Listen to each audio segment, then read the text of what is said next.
Hey folks, Kexman here from Warcraft Radio, and by the time of this recap's recording, BDGG and Complexity Limit had not killed Sun King Salvation, but during the editing process, both of them were able to clear the encounter, and Complexity Limit were able to go on to clear Hungering Destroyer. This takes Complexity Limit up to 4 out of 10, and BDGG to 3 out of 10 for Mythic Nathria. At the time of this recording, all of the rankings remained the same, but obviously guilds are still progressing through Nathria until the end of this evening.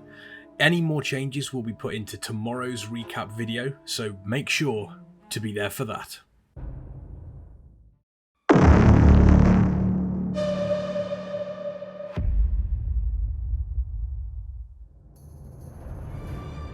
Hello, my name is Mr. Miles, and welcome back to Warcraft Radio's coverage of the Race to World First. We're expanding our coverage from 8.3's Ny'alotha with a full social dashboard, the most up-to-date tracking of the progress, and the cutting-edge morning show. If you've been following along with heroic Castle Nathria, it has been billed to be one of the most challenging races in recent history.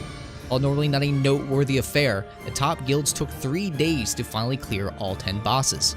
How this will play out on the mythic level is on everyone's mind. With that said, let's get right into the news of the day. Currently, we have Lazarus Imperative in the #1 spot with their kill on Hungering Destroyer, making them 3 out of 10. Following behind them are Big Dumb Gaming, Blood Legion, Complexity Limit, Vision, Vesper, Midwinter, and Intern made his boss, all at 2 out of 10. As the servers came up on the first day of the Race to World First, all eyes were on the raiding champions Complexity Limit, and just what we could expect from them. However, rather than heading straight into Mythic Shriekwing and claiming a possible world first, they surprised everyone by heading into Mythic runs for the weekly event quest. With the reward for the quest giving a guaranteed heroic Nathria item, this was seen as an attempt for the raiders to potentially gain that last bit of item level before the raid. With a lack of items available compared to previous tiers, this could end up making the difference in the early stages of the race. Special mention at this point has to go to Big Dumb Gaming, who for the first time are raiding a full-time schedule. In previous races, we've seen Big Dumb Gaming take some impressive positions, and people are always curious to see how they would do at this level. As it turns out, they've excelled, claiming world-first kills on both Shriekwing and Altimore, as well as progressing on Sun King at what is essentially an even level with Limit. Will they be able to keep this up? Only time will tell. Another guild that have turned heads this first day are Lazarus Imperative.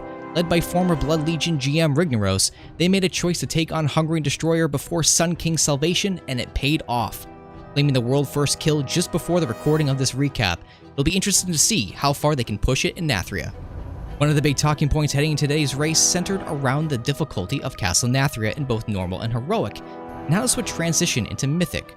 With Shriekwing and Huntsman Altimore both being one-shot by Big Dumb Gaming and Limit, people were starting to question whether or not this was going to continue. The questions were soon answered at Sun King Salvation, with both previous guilds wiping multiple times. Whilst both guilds made progress on the boss, it was strange to see these high-end guilds taking double digits for progress on the third boss of a raid.